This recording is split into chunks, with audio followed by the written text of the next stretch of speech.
this discussion. It turns out that of all the money that changes hands every day, 99% of it is in international financial transactions, in unreal things, money, betting on currency, that kind of thing. 1% of it is the real economy, buying shoes and buying oranges and that sort of stuff. 1%. And that tornado of hot air, of inflated artificial money, has drawn all of the value out of our system, out of our lives, all over the world. And they're all playing with it up here. And of course, because they have the money, they control the government and they control the rules that give them tax breaks and all the rest of it. And so what we have to do now is we have to cut off and take the air and the resources back out of that 99% and push it back down into the real economy. So we can do that by taxing the rich.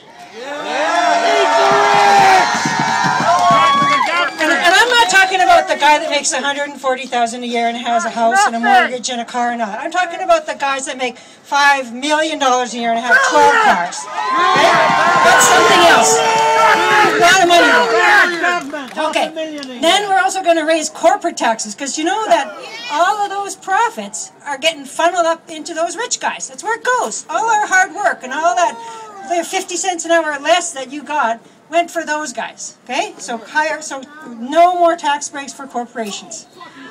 Then when we have that and the government has some money to work with and we can actually do some of the good things that we want to do, we have to take money out of election financing.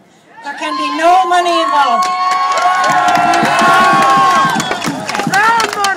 And I just want to point out that, so what's happening is they're pulling everything out of our system and up into their hands, and most of them, I'm sorry to say, are men. So I don't want to tick you off or anything, but it's true. Like in all of the world, when I was young, I'm young now, but when I was younger, women owned 2% of the property in the whole world. You know how much they own today? 1%. So we have to fix this. So we have to pull back, make those guys put some money back into the real system, and we have to get the government on our side to stand up to these guys and say, no, you have to pay your taxes. You have to get involved. You have to support the real economy. Okay, so let's go get them. Yeah! Thank you. Thank you very much. Ladies and gentlemen, we do not want to shut this discussion down. Who came here to occupy a public space in this city? Who came here to occupy a public space? We did. Who came here? We did. Who came here? We did.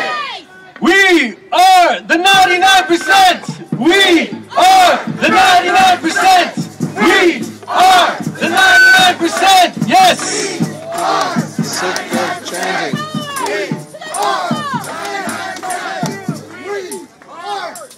Ladies and gentlemen,